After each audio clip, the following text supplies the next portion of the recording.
जन स्वराज ने आपको भगा दिया, आप भगोरे हैं। और प्रशांत किशोर भगाया है तो प्रॉब्लम उनकी रही होगी, मेरी तो है नहीं। या बीजेपी ने मुझे धोखा दिया है। आप ये भी कहते हैं कि जन स्वराज में हम पवन सिंह को शामिल बहुत जल्द करने की कोशिश करेंगे। कौन है ये? मैं तो जानता तक नहीं। आनंद मिश्रा, मैंने बुलाया था क्या? उस काल को आज भी लोग जब जंगल राज के रूप में याद करते हैं। लगता था कि आप तो ऐसे ही मान प्रशांत लेते हैं। किशोर के टक्कर में आ रहे थे। नहीं, तो लड़ाई मेरे बीच में थोड़ी न थी, वहां भी इंडिया और इंडिया ही लड़ा था। एक आदमी अगर ये दावा कर दे कि मैं ही बदल दूंगा तो या तो झूठ बोल रहा है और या तो अपने आप को ओवर एस्टिमेट कर रहा है। रोज नए मसीही की जरूरत नहीं है बिहार में। आप बात घुमा रहे नहीं हैं। घुमा नहीं रहा। अगर सिर्फ चुनाव जीतने के लिए एक जुमला खड़ा किया गया था तो दूसरी बात है। मनीष कश्यप के बारे में क्या कहें? कि जो चुनाव है 2025 का वो इंडिया और एनडीए के बीच में है। मतलब और जन स्वराज कहीं भी नहीं है। देखिए, नहीं बुला हो ही नहीं अच्छा, आप सकता। बुलाएंगे तो फिर चले जाएंगे नहीं, आप? नहीं, ऐसा थोड़ी होता है कि आप थोड़ा सा तकलीफ होती है नहीं, क्या? नहीं, अपनी चरित्र से ही कॉम्प्रोमाइज कर दूं, अपनी विचारधारा से कॉम्प्रोमाइज अगर मैं कर लेता हूँ। आप भी तो सेवा ही कर रहे थे ना, वो भी तो एक सेवा है ना। आप भी तो एक ही विधानसभा को चमकाओगे ना। नहीं, एक ऐसा नहीं है। नहीं हुआ, नहीं हुआ है। दबाव नहीं पड़ा। कोई दबाव नहीं। आप जब ईमानदार होते हैं ना और आप जब प्रोफेशनल होते हैं, जब आपको अपनी कुर्सी का लालच नहीं हो, मैं तो अपने लिए वहाँ पे कि नहीं मैं जन स्वराज में रहूंगा, मैं एमएलए बन जाऊंगा, मैं नेता बन जाऊंगा, मैं बड़ा आदमी बन जाऊंगा। आप जब किसी भी पद पे आ जाते हैं और तब आप क्या करते हैं उससे आपका परिचय बनता है।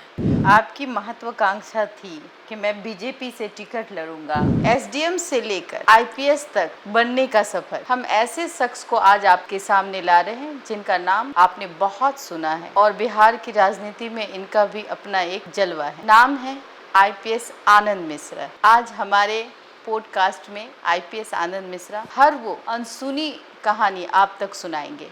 मैं आपकी दोस्त, आपकी होस्ट बबीता मिश्रा, जाबाज आईपीएस अधिकारी। 13 साल, मात्र 13 साल इन्होंने नौकरी की और फिर 13 साल के बाद राजनीति में आते हैं, खलबली मचाते हैं। जानने की कोशिश करेंगे कि आईपीएस जैसी नौकरी को क्यों ठुकराया और राजनीति क्यों चुना। ये है हमारे बिहार के उज्जवल भविष्य आनंद मिश्रा जी। कैसे हैं सर आप? जी बहुत धन्यवाद मैम। पहले तो आपका बहुत बहुत धन्यवाद कि आपने यहाँ पे एक वक्त दिया, साथ आई बात करने। आपसे बात हुई, जब मिले हम तो याद आया हमें कि हमारे चुनाव के वक्त पे उस गर्मी के मौसम में मैडम ने भी, मैं तो गाड़ी पे था, मोटरसाइकिल्स पे था, तो मैडम थी तो हम लोग सनरूफ से निकल के हमने एक इंटरव्यू किया था। जी जी हाँ। लगातार हम लोग एक प्रचार में थे, तो वही आपके हार्ड वर्क को हमने देखा तो अच्छा लगा और आज आपसे फिर बात करने का मौका मिल रहा है, इसके लिए बहुत धन्यवाद। हमारे दर्शकों को आप कुछ अपनी अनसुनी कहानी सुनाएं। कहा जाता है कि एक कड़वा सवाल मैं आपसे कहना चाहूँगी। जन स्वराज ने आपको भगा दिया, आप भगोरे हैं। और प्रशांत किशोर, आप उनके पद के आरे आ रहे थे। क्या लगता है आपको, क्यों भगाया गया आपको? अब इस सवाल का जवाब देते हैं बनता है, मुझे लगता है सवाल ही नहीं बनता जवाब। अब ये अगर ऐसा भी है कि अगर ऐसा किसी ने कहा है तो मैं शुक्रगुजार हूँ, धन्यवाद है कि मुझे भगोरा कहा गया तो धन्यवाद है। कृष्ण को भी रणछोड़ कहा गया था, है ना? तो इट्स ओके, ठीक है। क्या प्रॉब्लम रही जो तो आपने? अगर किसी ने भगाया है तो प्रॉब्लम उनकी रही होगी, मेरी तो है नहीं। अगर किसी ने कहा कि भगा दिया गया तो फिर उनकी प्रॉब्लम, मेरी प्रॉब्लम थोड़ी है। अगर आप पवन सिंह के पास जाते हैं, जन स्वराज में शामिल करवाने की बात करते हैं, अच्छी मुलाकात होती है। आप ये भी कहते हैं कि जन स्वराज में हम पवन सिंह को शामिल बहुत जल्द करने की कोशिश करेंगे। बहुत हद तक हमने भी देखा कि आप जन स्वराज के पीछे हनुमान की तरह लगे हुए थे।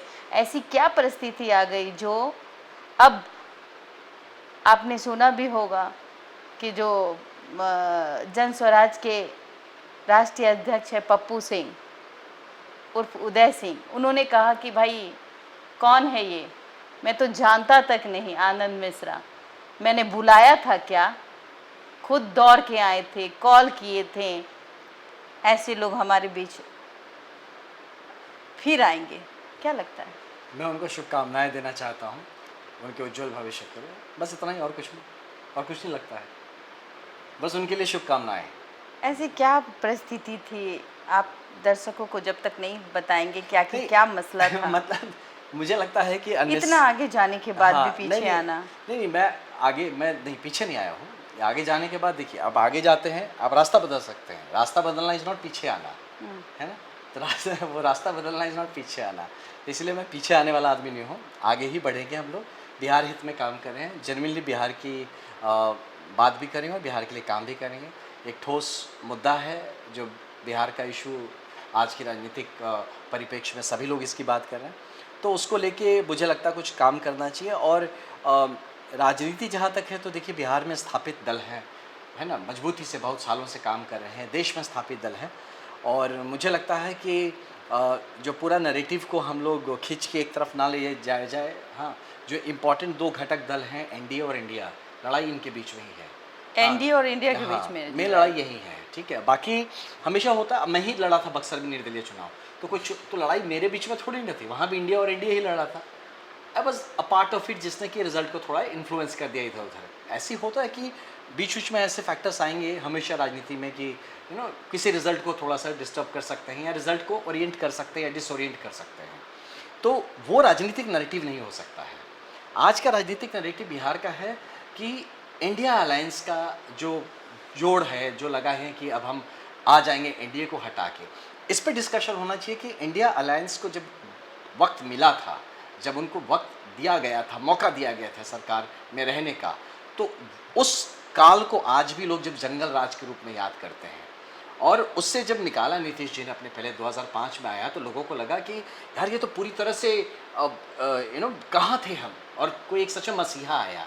उसके बाद से जैसे जैसे बढ़ता जा रहा है राजनीति, तो मुझे लगता है कि हमें अब बार बार ज़ीरो पे ले जाके बिहार को नहीं ले जाने के, बार बार हम ज़ीरो पे ले गए और चलिए अब फिर से नया मसीहा बनने की, रोज़ नए मसीहे की ज़रूरत नहीं है बिहार को। अच्छा, बिहार के पास वो तंत्र है, बिहार के पास वो लीडर्स हैं जो कुछ दिख रहे हैं, कुछ नहीं दिख रहे हैं। तो वो जब आगे आएंगे, देखिए क्या होता है ना कि अगर आपकी गाड़ी में कुछ प्रॉब्लम हो गया तो हर बार नई गाड़ी आप नहीं खरीदते, अपनी गाड़ी को बनाते हैं। आप बात घुमा रहे हैं। नहीं घुमा नहीं रहा, जो आप जो आप एक में दिशा में ले जा रही थी, जी, जन स्वराज से आपका कैसे रिश्ता टूटा? नहीं मेरा कहाँ रिश्ता, आपने कहा भगोड़ा है, भगा दिया गया तो भगा दिया गया, रिश्ता क्या टूटा, ये हम ऐसे ही मान लेते हैं। तो वैसा लगता था कि नहीं, आप तो ऐसे मान लेते प्रशांत हैं। किशोर के टक्कर में आ रहे नहीं, थे। नहीं, नहीं, कोई किसी के टक्कर, देखिए यहाँ पे बहुत बड़ा पॉलिटिकल स्पेस है बिहार में, यहाँ पे किसी को टकराने की जरूरत नहीं है, सबके लिए अपनी अपनी जगह है, काम करना है। बिहार का कोई एक आदमी अगर ये दावा कर दे कि मैं ही बदल दूंगा, तो या तो झूठ बोल रहा है और या तो अपने आप को ओवर एस्टिमेट कर रहा है। कोई भी आदमी होगा जो कहता है कि मैं ही बदल दूंगा, मैं ही मसीहा, या तो झूठ बोल रहा है या तो ओवर एस्टिमेट। क्या लगता है कि वो प्रशांत किशोर भी नहीं, ख्याली पुलाव बना रहे हैं? प्रशांत किशोर जी, इट इज अबाउट एनीवन भाई। वो अब अपने आप को तो कहते हैं जन स्वराजी हूँ मैं, तो जन स्वराजी हूँ मैं, घर घर में घुसूंगा। तो भाई आप हमें बताइए, जो वो सपना दिखा रहे हैं, मैंने कल आपने देखा होगा कि किस तरीके से एक तरफ सत्र चल रहा था, दूसरी तरफ हंगामा हो रहा था बाहर में, साथ में मनीष कश्यप का भी साथ आ गया। मनीष कश्यप भी बहुत बढ़ चढ़कर योगदान देते हुए नजर आ रहे हैं जन स्वराज का, और ये भी कहते हुए हैं कि भाई 3 डिसमिल जमीन, क्या बिहार सरकार 3 डिसमिल भूमिहीन को जमीन नहीं दे रही है? इसमें कितनी सच्चाई है? देखिए ये कितनी सच्चाई है तो मैटर, ये तो देखिए अब ये तो एडमिनिस्ट्रेटिव मैटर है, हाँ, कि क्या प्रॉमिस होता है, कितना डिलीवर होता है। लेकिन जहाँ तक मुझे पता है कि बिहार सरकार भूमिहीन को 3 से 5 डिसमिल जमीन देती है। 7 निश्चय का प्रोग्राम बना होगा, है ना जी। तो जब ये प्रोग्राम बना होगा तो आई एम श्योर कि अगर सिर्फ चुनाव जीतने के लिए एक जुमला खड़ा किया गया था तो दूसरी बात है, लेकिन अगर उसमें ये इस बात का रिसर्च करके उस प्रोग्राम को बनाया गया था कि किया जा सकता है कि नहीं, तब इसमें गंभीरता से क्वेश्चन किया जा सकता है कि भाई अगर किया जा सकता था तो क्यों नहीं किया गया। वो गड़बड़ी कहाँ हो, ये राजनीतिक गड़बड़ी है या प्रशासनिक गड़बड़ी है? मनीष कश्यप के बारे में क्या कहेंगे? नहीं अच्छे हैं, देखिए वो प्रयास करें, युवा हैं, अच्छा मेहनत करें, तो मेरी शुभकामनाएं हैं। तो भाई जैसे हैं, और हर आदमी जो बिहार के बारे में अच्छा सोचता है, उसके लिए हम सबको म्यूचुअली एक दूसरे के लिए रिस्पेक्ट रखना चाहिए और प्रमोट एंड सपोर्ट करना चाहिए कि आप आगे बढ़िए। और बिहार के बीजेपी को छोड़ के चले आते हैं मनीष कश्यप, पीएमसीएच में उनको मार लगता है डॉक्टरों के द्वारा, फिर उसके बाद वो उनका सपोर्ट बीजेपी नहीं करती है, ये ऐसे मनीष कश्यप का कहना है। फिर उसके बाद उनका मन जन स्वराज के और आकर्षित हो जाता है, फाइनली वो जन स्वराज में आज बढ़ चढ़ के हिस्सा भी लेते हैं, कल आपने देखा मार भी खाते हैं। इस पे आप क्या बात कहेंगे कि बीजेपी को छोड़ना, देखिए सबके और जन स्वराज में आना? देखिए सबके अपने अपने राजनीतिक उद्देश्य होते हैं, सबने अपने अपने लिए एक रास्ता तय किया, चुना होता है, और किस रास्ते पे चल के कहाँ तक पहुँचना है, सबकी अपनी एक विचारधारा होती है, राइट। और मे बी अब वो भी होता है बहुत के बार कि आपकी एक विचारधारा चोटिल होती है तो आप विचारधारा बदल देते हैं, ये भी पॉसिबल है। तो कोई भी चीज़ सही या गलत नहीं है, अल्टीमेटली आपको आंका इसलिए नहीं जाएगा कि आप किस पार्टी से थे, आपको आंका तब जाया जाएगा जब आप पावर में आते हैं। जब तो पावर में नहीं, आप कुछ भी बोल लीजिए, कुछ भी कर लीजिए, मैं दुनिया बदल दूंगा, मैं सब कुछ ठीक कर दूंगा, मैं एकदम राम राज्य स्थापित कर दूंगा। तो जब पावर में आऊँगा तब उस बात पे लगेगा ना, कि तब पता चलेगा कि मैं क्या कर सकता हूँ। तो अभी जो भी अच्छे ख्याल रखते हैं, अच्छे भाव रखते हैं, आप किसी भी दल में, बड़ी अच्छी बात हुई थी किसी एक बड़े सीनियर नेता के साथ दिल्ली में, उन्होंने एक बात कही, पता है, लीडर कहीं भी हो, किसी पार्टी से लीडर बनना चाहिए, है ना, किसी भी पार्टी से हो, क्योंकि समाज को अच्छे नेतृत्व की ज़रूरत है। यहाँ लोग पार्टियों को या पॉलिटिकल व्यवस्था को अपने को चमकाने के लिए एक्सप्लॉइट करते हुए देखा गया है, उसको यूज़ करते हुए, मतलब उसको होता है ना कि इस्तेमाल करते हुए देखा गया है। तो उनकी ये बात मुझे अच्छी लगी कि देखिए, नेता कहीं भी पड़ा हो, अभी मनीष कश्यप जी को अगर लगता है भाजपा में वो नहीं बन पाए, जनसुराज में अच्छा बड़े नेता बन सकते हैं, है ना, बहुत अच्छा है, बट अच्छे लीडर बनना ज़रूरी है, चाहे कहीं से बने। 2025 में क्या? नहीं, 2025 में मनीष कश्यप की बात कर रहे हैं क्या? नहीं, जनसुराज का। देखिए, अब मैं तो एक्सपर्ट नहीं हूँ, मैं तो सेफोलॉजिस्ट हूँ नहीं कि जो बताऊँ, मैं फिर भी मैं बताता हूँ कि जो चुनाव है 2025 का, वो इंडिया और एनडीए के बीच में है। मतलब जनसुराज कहीं भी नहीं है। देखिए, नहीं है, क्यों नहीं है? जिस तरह से बाकी वीआईपी पार्टी भी है, ऐसे कैसे वीआईपी पार्टी नहीं है? बिल्कुल है। हाँ, हम पार्टी नहीं है, वो भी है। लेकिन वो तो गठबंधन में ना है, तो साथ तो लेके किसी को एक कोई चल रहा है, गठबंधन में चल रहा है, लेकिन ये तो अकेले चल रहे हैं ना। चुनावी चीज तौर पे हम लोग देखा जाए तो 2020 में जैसे लोजपा भी थी, जो कि गठबंधन में नहीं थी, एक उन्होंने भी अपना प्रयास किया था, तो प्रयास गलत नहीं था, उसका रिजल्ट क्या निकला नहीं निकला वो तो जनता डिसाइड करती है। बिल्कुल। तो कोई भी अगर जनसुराज प्रयास करे तो गलत नहीं है। देखिए, अपने स्पेस तो उनको बनाना है। अभी ये लगता है कि अगर हम किसी गठबंधन का पार्ट हो जाते हैं तो हो सकता है हमारी आइडेंटिटी खत्म हो जाएगी, तो हो सकता है कि वो ट्राई कर रहे हैं कि हम अपनी से एक अपनी आइडेंटिटी बनाएं, लेकिन अब जनता कितने साथ में वो चुनाव के बाद पता चलेगा। लेकिन प्रशांत किशोर, फिर मैं पूछूंगी सवाल कि प्रशांत किशोर से आपका 36 का आंकड़ा क्यों हो गया? अरे बड़े भैया हैं, ऐसा नहीं, बिल्कुल आप हो ही नहीं अच्छा, आप बुलाएंगे तो फिर चले जाएंगे आप? नहीं, ऐसा थोड़ी होता है कि आप, मतलब ये नहीं है। देखिए, मैं आपको एक बात समझिए कि जैसे उन्होंने आप उनके अध्यक्ष जी ने जब बताया कि भाई मैं ही दौड़ा गया था, मैं ही फोन कर करके मैं ही ललाई था, फिर मुझे भगा दिया गया वहाँ से, तो बाकी लोग भी सुन ही रहे हैं उनकी पार्टी के कि भाई कैसे आप ट्रीट करते हैं अपने लोगों को, थोड़ा सा तकलीफ होती है? नहीं, तकलीफ तो होगी, नेचुरल है, बट ठीक मतलब है। जो आपने सोचा था कि मैं इसको बहुत मजबूत कर सकता हूँ, वो तकलीफ, वो दर्द आपको एहसास हो रहा था? मैं फ्रैंक बताता हूँ मैं आपको, मैंने बिहार के लिए जुड़ा, है ना, कि आप बिहार के लिए बात करें, बिहार के लिए काम करें। मैं बिहार में किसी पार्टी विशेष या इंसान विशेष से नहीं जुड़ा, ठीक ना, कि जब मैं था, मेरा तो क्लैरिटी डे 1 से था, उसको लेके अगर कुछ लोग बोलते भी हैं, मैं अच्छा बताइए, मैं जब नौकरी छोड़ा ना, किससे बात करके नौकरी छोड़ा था, मेरा तो फंडामेंटल, मेरा विचारधारा नहीं बदला है ना, जो बदल जाए वह चरित्र कैसा है। तो मैं अपनी वही बता रहा हूँ, मैं एक विचारधारा लेके चल रहा था, एक तरीका है मेरा, अपना अप्रोच है। जब मुझे लगता है मेरा अप्रोच सटीक नहीं है, जहाँ से मुझे लगता है मेरे विचारधारा पे आघात हो रहा है, तो मैं ज़बरदस्ती अपनी लालच में वहाँ क्यों बना रहूँ? मैं अपनी चरित्र से ही कॉम्प्रोमाइज़ कर दूँ, अपने विचारधारा से ही कॉम्प्रोमाइज़ अगर मैं कर लेता हूँ, तो फिर तो मैं जनता को ठग रहा हूँ डायरेक्टली ना। मैं तो अपने लिए वहाँ पे कि नहीं, मैं जनसुराज में रहूँगा, मैं एमएलए बन जाऊँगा, मैं नेता बन जाऊँगा, मैं बड़ा आदमी बन जाऊँगा, गाड़ी मिल जाएगी, हाँ, बंगला मिल जाएगी, तो ये सब चीज़ मेरा उद्देश्य नहीं है ना, हमेशा। गार्ड मिल जाएंगे, ये सब तो छोड़ के आया हूँ, ये मेरे लिए बड़ी बात कभी नहीं थी। इनसे बड़े इतने तो किसी के पास नहीं गार्ड वाड़ी बंगला होगा जितना भी मैं छोड़ के आया हूँ, तो वो मेरे लिए उद्देश्य नहीं है ना। मेरा उद्देश्य है बिहार बदलना चाहिए। इनकाउंटर स्पेशलिस्ट रहे हैं आप। एक सवाल बनता है, इनकाउंटर स्पेशलिस्ट, वो शख्स कहीं भटक तो नहीं गया?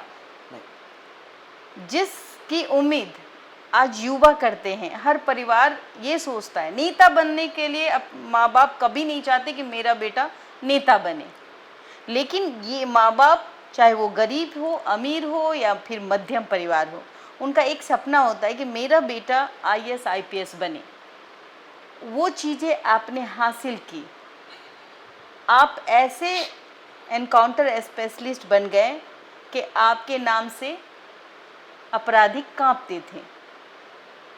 आप भी तो सेवा ही कर रहे थे ना, वो भी तो एक सेवा है ना।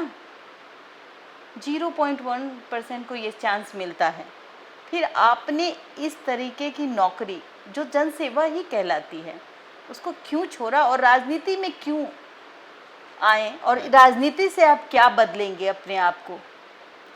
राइट। अब देखिए, माँ बाप जो चाहते हैं कि बच्चा हमारा IAS IPS बने, क्यों चाहते हैं ये सोचिए। नेता बनना तो कोई नहीं चाहता होगा हाँ, ना। अब क्यों नहीं चाहता इस पे भी हम बात करेंगे। IAS IPS इसलिए चाहते हैं कि उनको लगता है कि इसमें सम्मान है, सबसे बड़ी बात जी। सम्मान है। हाँ, पावर है, उसमें आपको हर तरह की आपकी सुविधाएं मिलती हैं, आपका समाज में एक स्थान होता है और आप देश सेवा भी कर रहे होते हैं और उसके लिए वेतन भी मिलता है, जी। सब कुछ है। राजनीति में उल्टा है। राजनीति में क्या है कि जो राजनीति करने वाला आदमी को ये सोचते हैं कि वो गलत आदमी है, वो बुरा आदमी है, वो चोर चोरी है। करेगा, वो कमीशन खोर होगा, है ना। तो अब ये सोचिए कि IAS IPS में जाने के लिए एक एग्जामिनेशन प्रोसेस है, जिसमें कि आपकी क्वालिटी को और बहुत सारी चीज़ों को आपको चेक किया जाता है और फिर आपको लिया जाता है। लेकिन हर IAS IPS क्या ईमानदार है? ये बताइए, ये कितनी आप सैलरी? ईमानदार है ना। नहीं, ईमानदारी एक ईमानदार तो नहीं, एक मैं बताता हूँ। एक जिले के लिए बहुत मायने नहीं, रखता है ना। मायने रखता, बट एक ज़िले के लिए रखता है। यहाँ पूरा बिहार फंसा हुआ है और मैं एक ज़िले में अपना करियर चमका रहा हूँ। तो आप भी मेरा तो लाइफ सेट है। आप भी तो एक ही विधानसभा को क्यों? चमकाओगे ना। नहीं, एक ऐसा नहीं है। एक MLA एक विधानसभा को ही चमका। पॉलिटिकल इन्फ्लुएंसर अगर होता है, अगर मैं अगर सदन में खड़ा हो सकता हूँ और वहाँ पे मैं जब बात करता हूँ तो सिर्फ अपने कॉन्स्टिट्यूंसी की बात नहीं कर सकता हूँ, मैं पूरे बिहार की, मैं पूरे ब्रह्मांड की बात कर सकता हूँ। जो कि आप अपने ज़िले में खड़े होकर एज SP या DM जहाँ दूसरे ज़िले की बात की आप सस्पेंड हो जाएंगे, है ना। तो ये चीज़ है। दूसरा, जो माँ बाप नहीं आने देना चाहते हैं बच्चों को नेता में बनने, क्यों नहीं देते? क्योंकि उस पर कब्जा ऐसा माना जाता है, ऐसे लोगों का हो गया है जिनके स्वरूप को माँ बाप पसंद नहीं करते। तो बदलेगा कौन? क्या हमारे राजा हमेशा वैसे लोग ही रहेंगे जो कि समाज को पसंद नहीं है? क्या हमें रूल करने वाले वो लोग वैसे ही रहेंगे जिन्होंने अपनी काबिलियत को इस तरह से स्थापित नहीं किया है जिसको समाज श्रद्धा कर सके? तो बदलेगा कौन? Who will change this? तो कहते हैं, बहुत पुराना कहावत है, मैं नहीं कह रहा हूँ। एक रात में ये चेंजिंग आई या फिर आप सोच रहे थे? इसके बताता हूँ। हाँ। कहते हैं कि if you are not ready to participate in politics, then be ready to be ruled by your inferiors. अगर आप खुद राजनीति में नहीं, आप उसकी हिस्सेदारी आप लेना चाहते हैं, उसमें आप जिम्मेदारी नहीं लेना चाहते हैं, तो फिर आपसे कमज़ोर वाले आपके ऊपर राज करेंगे और इसके लिए आप तैयार रहिए, जिसके लिए मैं तैयार नहीं हूँ। आपकी मानसिकता, हाँ, आपकी सोच क्या है? आपने वो चीज़ छोड़ी जो आज के जनरेशन जो है वो सपने देखते हैं, और आपने एक रात में ये थॉट चेंज किया, या फिर आपकी सोच ऐसी थी कि मुझे कुछ कर गुजरना है, राजनीति में आना है, सदन में आवाज़ उठाना है? 7 साल का वक्त लिया मैंने इसमें। 7 years, 7 साल सोचा। 7 साल में हर पॉसिबल प्रयत्न किया, कुछ राजनेताओं से भी बात करके कि भैया कुछ करिए आप, लेकिन अधिकारियों से बात किया। कहीं पॉलिटिक्स के वजह से आप नहीं, मैं क्या पॉलिटिक्स, कभी तकलीफ हुई आपके सर्विस वाले लाइफ में? नहीं हुई, इसलिए नहीं हुई मुझे पॉलिटिक्स की वजह से। मेरे साथ पॉलिटिक्स नहीं हुआ है सर्विस में। नहीं हुआ है। दबाव नहीं पड़ा? कोई दबाव नहीं। आप जब ईमानदार होते हैं ना, और आप जब प्रोफेशनल होते हैं, जब आपको अपनी कुर्सी का लालच नहीं होता, आप पे कोई दबाव नहीं डाल सकता है। ट्रांसफर होने का डर था? नहीं होता ना, भाई ट्रांसफर हो जाएगा हमारा, हम इसके डर के कुछ भी करेंगे आप दबाव में रहेंगे। इस नेता का बात नहीं माना। मेरे साथ यही है ना मैडम, मैं बताऊं कि मुझे आप मार सकते हैं, मुझे आप डरा नहीं सकते। वो तो आप डर नहीं लगता, क्योंकि मैं ये डर वाली चीज़, और मैं बताता हूँ कहीं ना कहीं मुझ जैसे लोगों की राजनीति में ज़रूरत है, जहाँ डरा हुआ राजनेता अपनी जनता को डराता है, डरा हुआ राजनेता अपने स्वार्थ के लिए जीता है। तो मुझ जैसे लोगों की ज़रूरत है, मुझे लगता है राजनीति में। मुझे देखिए, मेरा करियर सेट था, मुझे बहुत ज़रूरत नहीं था कि राजनीति में आके मैं अपनी जगह बनाऊं।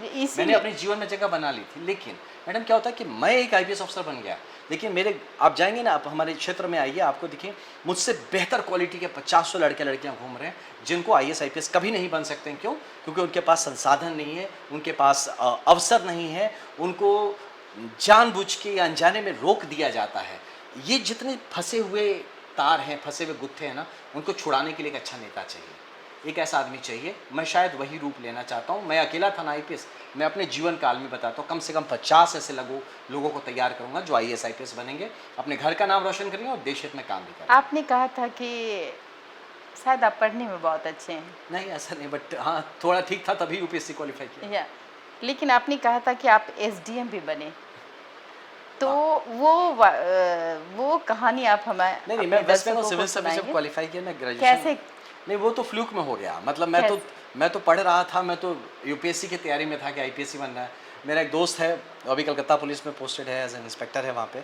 तो उसने मुझे ऐसे ही बोला कि भाई ये स्टेट सिविल सर्विस का एग्ज़ाम निकला, वह देगा क्या? मैं कहा नहीं दूंगा, मुझे खाली यूपीएससी देना, आईपीएस बनना है। तो बोला हीरो मत बनो भाई, UPSC is unpredictable public service commission, कोई बोल नहीं सकते वो बनोगे, तो दे लो, देख लो, औकात पता चल जाएगा। तो मैंने अब, क्योंकि मैं पहले से तैयारी था यूपीएससी का, वो जो मैंने एग्ज़ाम दिया एंड आई क्वालिफाइड, और वो क्वालिफाइड तो मैं भी शॉक्ड, मेरा आप दोस्त क्वालिफाइड हो गए? हाँ मैं क्वालिफाई हो गया। मेरा पहली बार में। उम्र क्या रही तो होगी? फिर मैं 21 साल का था करीब। क्या? तो हाँ, तो मतलब जस्ट मतलब आप तो भाई एक कहते हैं ना कि बच्चों के लिए नहीं बिल्कुल, मैं बताता हूँ मैं कि जस्ट मतलब आप क्या होता है ना कि आप तैयारी आपकी पहले से रहती है, आप जस्ट ग्रेजुएट हुए होते हैं। फिर लोग अभी आजकल क्या हो गया कि आप ग्रेजुएट होते हैं, अब आप सोचते हैं कि अच्छा अब क्या करना है। मैं सोच तो 8th में ही लिया था कि मुझे आईपीएस बनना है। तो मैं तैयारी तो 8th स्टैंडर्ड से कर रहा था आईपीएस बनने की। मैं 10th पढ़ाई, 12th पढ़ाई, ग्रेजुएशन की तो तैयारी नहीं कर रहा था। मैं तो तैयारी यूपीएससी करते में ये सब अपने आप निकलता कर रहे थे? घर पे खुद अपने पढ़ता था। तो आप घर में रह के ये हाँ, मैंने कभी कोचिंग नहीं किया है। कोचिंग नहीं किया है? सबसे बड़ी बात मैं कहूँ कि कोचिंग नहीं किया है। नहीं किया, 2 कारण से। झूठ या सच? नहीं, आप तो रिकॉर्ड्स हैं, आप पता कर सकते हैं। अच्छा, है ना, कोई क्लेम कर ले, मुझे बोल दे कि मुझे कोचिंग कराया, तो निकल के आके बोल। मतलब बस मीडिया पे, आपने हाँ। ग्रेजुएशन कंप्लीट किया और तो जी बिल्कुल। तो उसमें क्या हुआ मैम कि जब मैंने वो एग्ज़ाम दिया था तो मैं भी इसलिए सरप्राइज हो गया कि अच्छा पास हो गया। मेरे पिताजी सरप्राइज, ये कब हुआ, तुमने एग्ज़ाम कब दिया? मैंने घर में भी नहीं बताया था कि मैं इसका एग्ज़ाम दे रहा हूँ। क्योंकि मुझे लग रहा था, पहली बार डर लग रहा था कि यार एग्ज़ाम दे रहा हूँ, नहीं हुआ तो क्या मुँह दिखाऊंगा टाइप से। तो चुपचाप करके मॉक टेस्ट जैसा दे रहा था। जब क्वालिफाई हो गया, पिताजी को पता चला तो दे वर लाइक अरे वेरी हैप्पी कि अरे भाई एक घर का लड़का क्लास 1 बन गया। जिस घर में मतलब एक पियोन की नौकरी भी पा पाना ग्रुप डी का भी इतना आसान नहीं था, उसमें लड़का क्लास 1 बन जाता है। और बिना किसी ताम झाम के, बिना कोई तैयारी के, बिना किसी पैसे लगाए, बिना कोई कोचिंग कराए, ये हुआ कैसे? तो ये कैसे हुआ, यही मैं आपके थ्रू अपने दोस्तों को बताना चाहूँगा कि आपका जो उद्देश्य वो क्लियर होना चाहिए। जैसे आज मैं बात करता हूँ बिहार, मेरे लिए वो जो मछली की आँख है वो क्लियर है कि मैं क्या कर रहा हूँ। मैं यहाँ अपने लिए नहीं आया हूँ। वैसे ही मैं क्लास 10 पास करने के लिए नहीं पढ़ता था, मैं 12th पास करने के लिए नहीं पढ़ता था। ये सब प्रोसेस में आते गए और निकलते गए। मेरा टारगेट था आईपीएस, यूपीएससी क्वालिफाई। जिस तरीके से अर्जुन, बिल्कुल। तो वो जब तक आप में ध्येय क्लियर नहीं होगा, जब मेरा ध्येय क्लियर है कि मुझे बिहार को द बेस्ट स्टेट में देखना है ना, मुझे हमारे क्षेत्र जो जहाँ से मैं आता हूँ उस क्षेत्र को आदर्श क्षेत्र में बना के रखना है, वो पूरे मतलब भारतवर्ष का सबसे बेहतरीन क्षेत्र हो, वैसा मुझे तैयार करना है। ये मैं देख के चला। ये सब प्रोसेस में मैं कौन रास्ता जी रहा हूँ, लेफ्ट गया, राइट गया, पीछे गया, आगे गया, गाड़ी में बैठा हूँ, पैदल चल रहा हूँ, ये सब इशू नहीं है। तो इसीलिए बच्चों को भी यही कहूँगा कि अगर आपका ध्येय क्लियर नहीं, क्या करते हैं लड़के, बेटा क्या करो भैया, तैयारी करता नहीं, क्या तैयारी करता रहा, ऐसे भैया परीक्षा के, तो वो तैयारी ही करता रहता है और कुछ वो मिलता है उसको जीवन में उस जिसका स्टैंडर्ड से नीचे मिलता है, क्योंकि उसका ध्येय क्लियर नहीं था।